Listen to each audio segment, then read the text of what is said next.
Bonsoir à tous et bienvenue dans le journal. Voici les titres. La gare internationale d'Abidjan, d'Abobo, construite il y a 11 ans, est dans un état de délabrement avancé. Pour y avoir accès, vous devrez traverser des eaux usées et rencontrer des nids de poules extrêmement dangereux. Une gare qui se dégrade devant le laxisme des compagnies de transport, des syndicats de transporteurs et des autorités municipales. Ils entendront la colère de la rédaction. En Tunisie, après les violences faites aux migrants, la Banque mondiale vient de suspendre son aide. La décision concerne le cadre de partenariat pays qui sert de base de suivi par le conseil d'administration de la Banque mondiale afin d'évaluer et accompagner le pays dans ses programmes d'aide. Voilà pour le sommaire. Vous êtes les bienvenus, c'est un bonheur de vous retrouver. Un incendie s'est déclenché dans la commune de Cocody, plus précisément au quartier Blocos, ce mardi 2 février, peu après 8 h du matin. Aucune perte en vie humaine n'est à signaler, fort heureusement. On note tout de même un blessé et quelques dégâts matériels. À en croire certains témoins, cet incendie serait dû au dysfonctionnement d'un groupe électrogène. Reportage. Grosse frayeur ce mardi dans la commune de Cocody au quartier Blocos. Les habitants de cet immeuble ont été secoués par un incendie qui s'est déclenché peu après 8 h dans la matinée. Leurs habitations ont été ravagées par d'énormes flammes. Il y a eu plus de peur que de mal. J'étais dans la maison, j'étais couchée et puis j'entendais des bruits dehors. Tous les appartements, tous les gens qui étaient à l'intérieur sont partis en fait au boulot. On n'était seulement que 3 à l'intérieur. Donc je suis sortie, les deux étaient encore plus jeunes que moi, deux étaient paniqués, ils veulent ouvrir la porte en fait pour sortir. Mais en fait quand on ouvre la porte, il y a la flamme en fait qui rentre. Donc moi je leur ai demandé qu'ils n'ouvrent pas la porte parce que nous on sera brûlés. Donc on a fermé en fait la porte qu'elle a. On a contourné en fait le bâtiment. Et puis entre ce bâtiment, il y a un autre bâtiment. Donc on a pu voir et puis on a sauté pour tomber sur le deuxième bâtiment et pouvoir descendre par la grâce de Dieu. Mais il y a une qui est blessée, qui est actuellement à l'hôpital. La maison tout en fumée, tout est mouillé à l'intérieur. Donc pour l'instant d'abord je ne sais pas encore, c'est après que je vais faire l'inventaire. J'ai mes parents, je vais aller les voir. Pour l'instant ils vont m'héberger. Certains riverains témoignent que cet incendie a été causé par le groupe électrogène d'une pharmacie siégeant dans l'immeuble. La bravoure des riverains a permis de circonscrire le feu avant l'arrivée des sapeurs-pompiers militaires. Le matin, avant de partir, j'ai senti le groupe électrogène de la pharmacie qui avait commencé à se chauffer. On sentait des odeurs de brûlé, comme s'il y avait du papier qui brûlait. Donc moi, en fait, ça a attiré mon attention. Mais comme d'habitude, ils mettent le groupe en marche. Il y a parfois ces mêmes odeurs-là. Je me suis dit que c'est une routine. Donc c'est arrivé au boulot que mon épouse m'appelle tout en pleurs pour dire que l'immeuble a pris feu. Le courant est coupé, ils ont branché le groupe. En fait, quand le courant vient, normalement, on doit débrancher. Donc ils ont laissé, peut-être qu'ils ont oublié, je ne sais pas. Ils ont laissé le groupe allumé. Donc quand le courant est venu, ça fait un masse. Donc quand ça fait un masse, nous, on était en bête, on a entendu un bruit. Jusqu'à on se retourne, on voit que le coin de truc a commencé à prendre feu. Aucune perte en vie humaine n'a été enregistrée.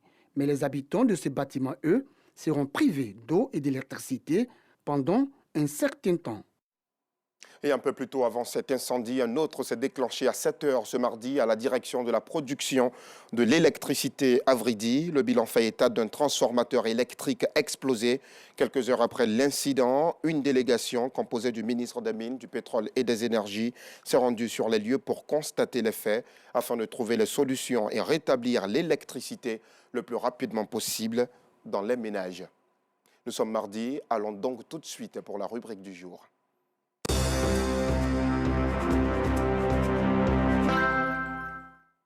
La gare internationale d'Abobo se meurt, et ce n'est point une exagération que de le dire ainsi. Cette gare présente un visage pas du tout reluisant, des eaux usées, des nids de poules extrêmement dangereux, sans oublier bien sûr ses pancartes à peine lisibles et ses murs jonchés de moisissures, un décor qui plonge les voyageurs dans une colère et une grande affliction, eux qui aimeraient voyager dans de meilleures conditions. La rédaction a entendu le rappel. Le carton rouge de ce soir est décerné à tous les coupables de cette situation qui n'honore absolument pas la commune d'Abobo. Nous Sangaré, Kader Bachil, Pargassoro Kone, Demadongui. 11 ans après son ouverture, voici le triste décor que présente l'entrée principale de la gare routière internationale d'Abobo au quartier Anokwakouté.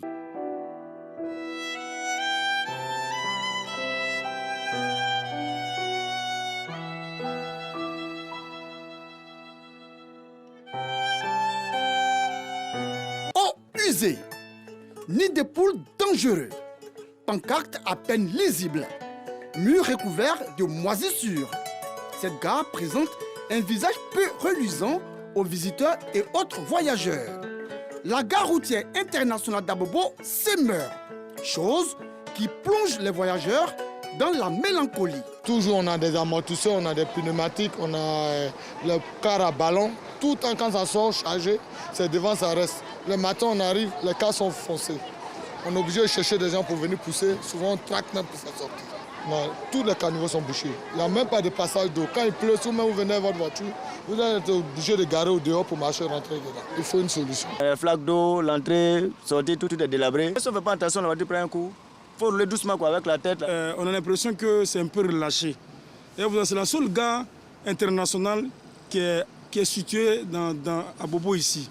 Voilà. Donc du coup, quand on voit ça comme ça, vraiment, ça nous fait mal au cœur. Gare routière internationale, a-t-on dit, ou gare routière de quartier. Bref, à l'intérieur, faute d'entretien, les gazons ont fini par se transformer en broussailles. Conséquence, la gare routière est devenue un lieu de divagation d'animaux qui partagent désormais ce site avec transporteurs et commerçants. Chaque jour, ici, on vient s'arrêter.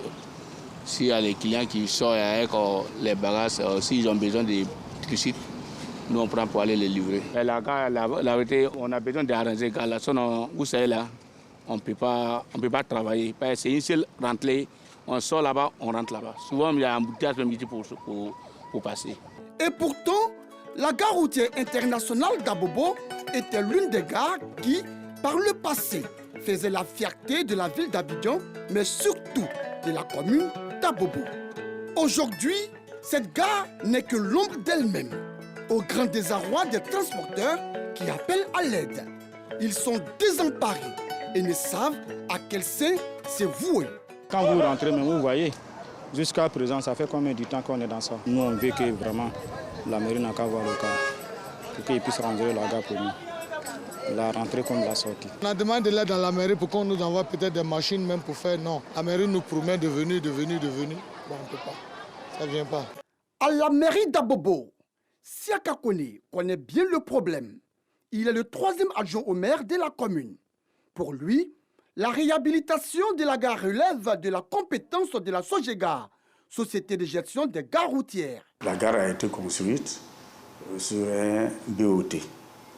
Et comme vous le savez, le BOT, c'est un opérateur qui réalise la gare, qui tire son profit et qui cède donc la gestion à la mairie.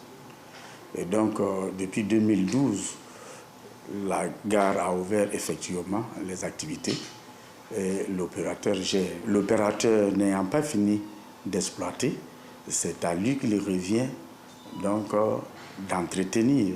Il perçoit de l'argent pour ça, pour pouvoir continuer d'entretenir jusqu'à entrer totalement dans ses fonds. Du côté de la Sogega, l'on lit le manque d'entretien de la gare a un problème de recouvrement de recettes. Les opérateurs du transport et du commerce installés au sein de la gare ont un impayé de 500 millions de francs CFA. Les deux principales recettes au niveau de la gare routière sont le transport, l'activité transport et l'activité commerce.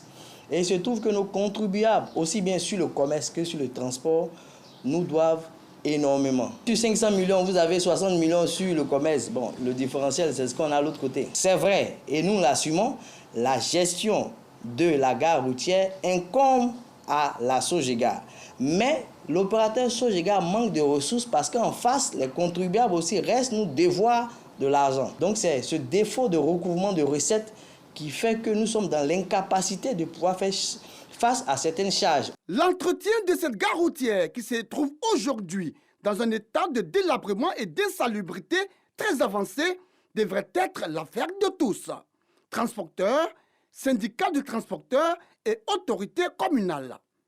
Vu le caractère insalubre de la gare routière internationale d'Abobo à Nokouakouté, vu le danger que courent les passagers de cette gare, la rédaction de RTI 2 attribue un carton rouge aux responsables des compagnies de transport installées dans l'enceinte de la gare et qui refusent de s'impliquer véritablement dans l'assainissement de leurs cadres de travail. Carton rouge aux syndicats de transporteurs qui font fi des difficultés que rencontrent les voyageurs. Carton rouge également aux autorités municipales qui collectent eux aussi des taxes auprès des transporteurs et qui regardent la souffrance de ces derniers sans réagir, sans dire mot et sans bouger le petit doigt. Enfin, carton rouge et lui, carton rouge aux responsables de la Sogega qui, tout comme la mairie, collectent des taxes aux transporteurs et qui s'en foutent éperdument de la souffrance et des difficultés des transporteurs de cette gare. Des transporteurs, mais aussi des voyageurs qui se posent la question: à quand la réhabilitation de la gare internationale d'Abobo en Okwakouté?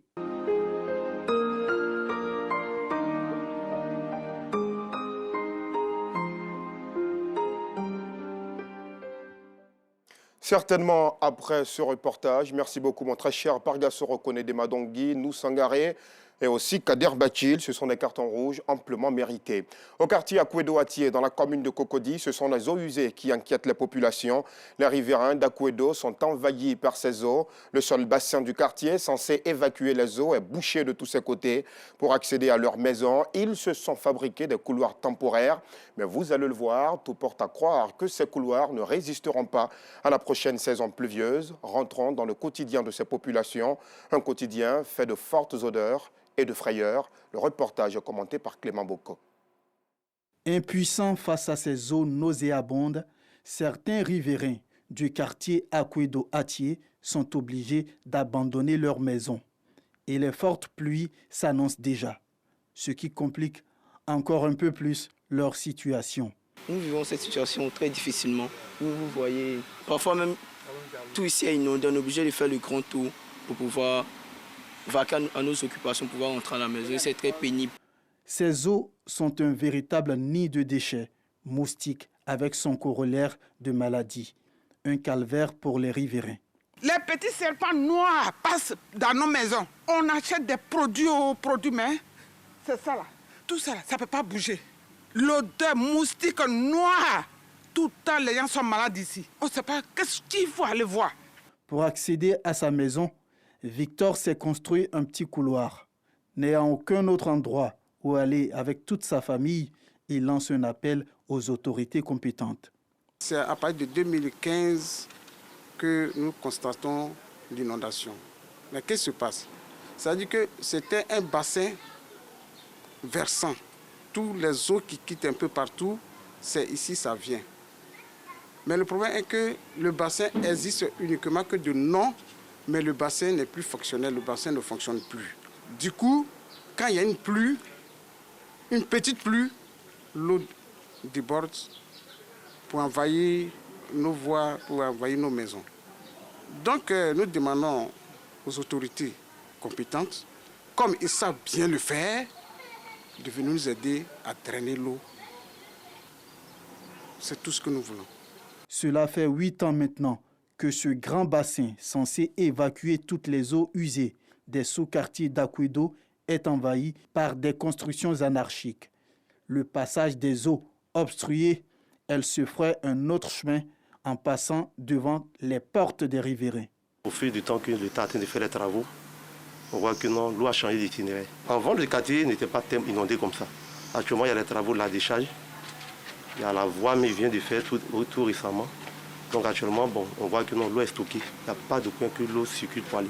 Les enfants sont malades, nous les riverains aussi, on n'arrive pas à évacuer nos occupations. S'il pleut, vraiment, c'est la cata. Selon les riverains, le ministère de l'Assainissement et de la Salubrité alerté a trouvé comme solution le drainage. Mais jusque-là, aucun projet n'a encore vu le jour. Quand le ministre est arrivé là, nous tous on était debout dans le quartier, on était contents. Contents, on dit voilà, notre ministre est arrivé. Mais rien ne bouge. On ne sait pas quand ils vont passer. Une fois on a touché le ministre là, c'est le cœur de notre pays et le cœur de notre problème qu'on a touché. Mais ça n'avance pas, on ne sait pas comment faire. En outre, la seule route d'accès à ce quartier est impraticable. Et comme la nature a horreur du vide, cette route s'est transformée en une gare de Caterpillar. À quoi ressembleraient les maisons de ces riverains à la saison pluvieuse? Seules les autorités pourront répondre à cette question. Bien sûr, car moi-même, Clément Boko, je n'ose pas me l'imaginer. Un mot de commerce, de gastronomie même dans ce journal. Le poisson fumé est très consommé au sein de la population ivoirienne et cela a suscité notre curiosité. L'une de nos équipes de reportage s'est rendue à Aoussabougou Sodessi et au marché Gouro d'Adjamé pour tout savoir sur les chaînes de transformation et de commercialisation du poisson fumé. Autre question très importante, combien rapporte sa vente aux commerçants? Regardons ce sujet commenté par Clément Boko. Commune d'Adjamé, Yvette Guéhissan, une cliente venue du quartier Paillé, préfère s'approvisionner en poisson fumé au quartier Aoussabougou, Sodessi, non loin de Makassi. C'est de bonne qualité même, vraiment là. Quand les gens prennent, ils sont contents. Pour moi-même, ils vont là-bas, il n'y en a pas là-bas. Même brochet, blé, capitaine, si ce n'est pas moi seul, c'est dans ma main, les gens prennent et puis aussi ils placent. Je prends pour 5 000, il y a 1 500.